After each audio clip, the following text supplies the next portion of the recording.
इस वक्त दुनिया में तब्दीलियां आ रही हैं। इसराइल पैलेस्टीन मुआहदा हो रहा है जनाब, और सऊदी अरब के जो प्रिंस, क्राउन प्रिंस हैं, वो अमेरिका में हैं। पाकिस्तान ने यूनाइटेड नेशन में इसकी सपोर्ट कर दी है, जबकि रूस और चाइना ने इसकी मुखालफत की है। जबकि साथ ही साथ इंडियन आर्मी चीफ ने दोबारा धमकी लगा दी है कि जी वो तो 88 घंटे की एक छोटी जंग थी, अब हम एक बड़ा हमला पाकिस्तान पे करने वाले हैं। और इसी तरह हमारा अफगानिस्तान बॉर्डर भी काफ़ी गर्म है। इन सारी चीज़ों पे बात करेंगे आपसे। मुनव्वर हुसैन साहब कायद आज़म यूनिवर्सिटी में पढ़ाते हैं, इंटरनेशनल रिलेशंस के स्कॉलर हैं और बहुत सारी किताबें लिखी हैं। शुक्रिया मुनव्वर साहब। कैसे देख रहे हैं ये जो, सबसे पहले तो हम ये शुरू करते हैं ना कि ये जो इंडियन धमकी है दोबारा से, पहले एक दफ़ा मोदी ने कहा था कि हम बदला लेंगे, उस वक्त हमारे कुछ सिपाही मारे गए और हम उनका बदला लेंगे। अब ये आर्मी चीफ की तरफ से दोबारा एक धमकी है, इसको आप कितना संजीदा देख रहे हैं? सज्जाद अनवर साहब, पहले बहुत शुक्रिया, आपका जनरस इंट्रोडक्शन आपने दिया। किताब तो मेरी अभी पाइपलाइन में है, अलबत्ता बहुत सारे रिसर्च आर्टिकल्स मैंने लिखे हैं। जी। सज्जाद साहब, देखें, आपने दुनिया में तब्दीली की बात की। दुनिया में जो बुनियादी तब्दीली या उसके बारे में जो बयानियां है वो बड़ा इंटरेस्टिंग है। और वो ये कि जो इस वक्त ऑर्डर है, जो कि अमेरिका का कायम करदा ऑर्डर है, जिसको लिबरल वर्ल्ड ऑर्डर हम कहते हैं, वो डिसऑर्डर में तब्दील हो रहा है। तो लिहाजा इस इम्प्रेशन को खत्म करने के लिए प्रेसिडेंट ट्रंप ने दोबारा इंटरवीन करना शुरू किया है मिडल ईस्ट के अंदर। यहां तक कि वो ईरान के साथ भी बात करना चाहते हैं, और वो गजा और फलस्तीन और इसराइल के मसाइल को भी हल करना चाहते हैं। बिकॉज एक इम्प्रेशन जाए कि जनाब ये जो ऑर्डर है ये डिसऑर्डर में तब्दील नहीं हो रहा, और नए ऑर्डर की जरूरत नहीं है। इससे पहले, चूंकि आपको याद होगा कि पहला जो टर्म था प्रेसिडेंट ट्रंप का, उसमें उन्होंने शिफ्ट की अपनी तवज्जो मिडल ईस्ट से चाइना की तरफ। और आपने देखा कि वो जो क्वाड था और ऑकस था वो एक्टिव होते नजर आया।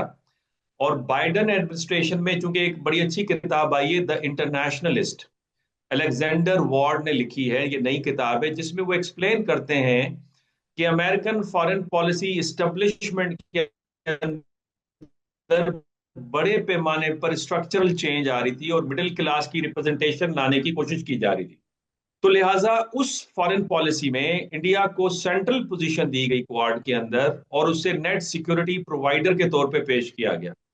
लेकिन उससे हुआ ये कि एक स्पेस क्रिएट हो गया मिडिल ईस्ट में, और चाइना और रशिया की जो प्रेजेंस और इन्फ्लुएंस है वो बढ़ना शुरू हो गई। इस दफा जब प्रेसिडेंट ट्रंप आए और साथ में मई का वाकया हो गया और इंडिया की फेंटी लग गई पाकिस्तान के हाथ, उसके बाद ये रियलाइजेशन हुई, अलबत्ता इंटेलेक्चुअल डिबेट पहले ही अमेरिका में थी, कि इंडिया के बिहाफ पे मुकम्मल पाकिस्तान को छोड़ना बहुत बड़ी अहमकाना पॉलिसी होगी, और इंडिया वो नहीं कर सकता जिसकी हम उससे तवक्का लगा के बैठे हुए हैं। और पाकिस्तान चूंकि ब्रिज है वेस्टर्न कंट्रीज और मिडल ईस्टर्न कंट्रीज के दरमियान में, यानी क्रिश्चियन वर्ल्ड और मुस्लिम वर्ल्ड के दरमियान में, और हमारा पुराना तारीखी इत्तेहादी भी रहा है हर सूरत हाल में, चाहे वो सियासी अच्छी थी बुरी थी, लेकिन पेंटागन और जीएचक्यू का आपस में एक रब्त और एक इंटीग्रेशन आपको नजर आती रही। तो लिहाजा इस बुनियाद पे पाकिस्तान को नहीं छोड़ना चाहिए। और यही वजह है कि मई में भी जो सेंटकॉम, जो कि साउथ एशिया और वेस्ट एशिया को डील करती है, उन्होंने प्रेसिडेंट ट्रंप को प्रेस किया कि जनाब पाकिस्तान और इंडिया में ये जंग न्यूक्लियर वॉर में तब्दील हो सकती है, इसे आप रुकवाएं। और दूसरी तरफ आप देखते हैं कि एशिया पैसिफिक जो कमांड थी उसकी इंटीग्रेशन इंडियन फोर्सेस से नहीं हो पाई है अब तक। यही वजह है कि उनका कोई किरदार उस अंदाज से नजर नहीं आ रहा। तो एक किस्म की दोबारा रीअसर्शन है अमेरिकन इन्फ्लुएंस का मिडिल ईस्ट में, और यही वजह है कि मोहम्मद बिन सलमान साहब भी तशरीफ ले गए।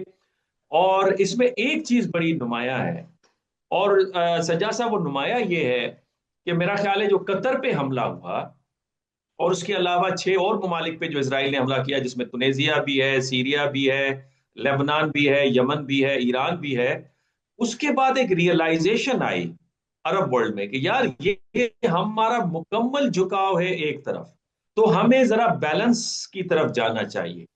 और यही वजह है कि जिस तरह का हीरोइक वेलकम आपको याद है प्रेसिडेंट पुतिन को भी मिला, और प्रेसिडेंट जी के साथ भी जो ताल्लुकात हैं अरब वर्ल्ड के की ममालिक के, वो बड़े नुमायां हैं हमारे सामने और रिकॉर्ड के ऊपर हैं। तो इस अंदाज से ये तब्दीली रूनुमा होती नजर आती है। आते हैं दूसरे सवाल का हिस्सा कि भारत धमकी लगा रहा है। देखें, भारत की आर्मी के साथ बहुत बड़ी ज्यादती है फोर्सेस के साथ। ये होती हैं प्रोफेशनल फोर्सेस, और ये प्रोफेशनल अंदाज से चलती हैं और प्रोफेशनल स्टेटमेंट्स देती हैं। अब जो मौजूदा मोदी साहब की हुकूमत है, जो कि वो अपने आखिरी मराहिल में नजर आ रही है, बिकॉज जितनी वहां पे इंटेलेक्चुअल डिबेट्स और बुक्स हमारे सामने आ रही हैं, उसमें ये तशवीश जाहिर की जा रही है कि भारत आने वाले दिनों में क्या सरवाइव कर पाएगा। उसकी बेहतरीन मिसाल अभय शुक्ला की है। उनकी दो बड़ी मशहूर तसानीफ हैं, एक डी जनरेशन या डिसअपियरेंस ऑफ इंडियन डेमोक्रेसी, और दूसरा वो कहते हैं Holi cow and chronicles of duffer zone, जिसमें वो बताते हैं कि सेंट्रल इंडिया से नॉर्थ और साउथ इंडिया में डफर जोन की एक्सपेंशन हो रही है, जिसपे 2003 में पहले ही खशवत सिंह ने अपनी किताब में इज़हार किया कि भारत टूटने की तरफ जा रहा है। तो भारत के अंदर एक बड़े पैमाने पर आपको तब्दीली रूनुमा होते हुए नजर आ रही है, बिकॉज भारत बचा हुआ था सेकुलरिज्म की वजह से। भारत के अंदर 100 से ज्यादा जबानें बोली जाती हैं, कल्चर हैं, एथनिक ग्रुप्स हैं। अब उनके लिए प्रॉब्लम यह है कि जब आप एक रिलीजियस हिंदुत्व का एजेंडा लेके जाते हैं, तो वो यूनिफिकेशन का जो आइडिया है वो तो नहीं है, वो प्लेटफॉर्म सबके लिए नहीं है। लेकिन इस मुनव्वर सूरत हाल साहब से बचने के लिए लेकिन मुनव्वर साहब, जो सेंट्रल इंडिया का जो थिकली पॉपुलेटेड स्टेट्स हैं, बिहार हो गई, यूपी हो गई, और उसके साथ महाराष्ट्र हो गई, और फिर नीचे हरियाणा हो गया, यहाँ पे बीजेपी को थंबिंग मेजॉरिटी मिल रही है। अच्छा, और ये पांच छह रियासतें ऐसी हैं जो फैसला करती हैं इंडिया में ताकत का, वहां पे मोदी जो है वो बहुत पॉपुलर है। और अभी बिहार का जो इलेक्शन है, 200 सीटें जीत गया है उसका अलायंस मूल्य। तो ये कहना कि मोदी को कोई इमीडिएट फ्यूचर में कोई खतरा है, तो वो तो नजर नहीं आ रहा। और दूसरी बात यह है कि इंडिया ने कभी पाकिस्तान पे इस तरह का अटैक नहीं किया था जो मई में हुआ। और उससे अंदाजा हुआ कि उन्होंने हमारे 9-10 शहरों को या एक ही दफा निशाने पे ले लिया हमारे मिसाइल्स के जरिए। तो वो तो बाद में हुआ कि हमने उनके जहाज गिरा दिए, उन वहां पे 36 प्लेसेस पे अटैक किए, जिसकी वजह से वो सीज फायर की तरफ चले गए। लेकिन उनकी जो हिंदुत्व की पॉलिसी है मोदी की, वो तो यही है कि पाकिस्तान को दबा के रखना है, पाकिस्तान पे फेंस एक रखना है, और अफगानिस्तान का बॉर्डर भी उन्होंने अब एक्टिव कर दिया आपके खिलाफ। तो मुझे नहीं समझ आती कि अभी कोई मोदी को खतरा है। बड़ा इंपॉर्टेंट आपने सवाल किया, और बहुत अच्छा किया ये सवाल आपने किया। देखें, मोदी को मैं खतरा नहीं जानता। पहले मेरा ख्याल था कि मोदी साहब को भी खतरा है, लेकिन वाकई उनको खतरा नहीं है। मैं बात कर रहा हूं भारत को खतरा है।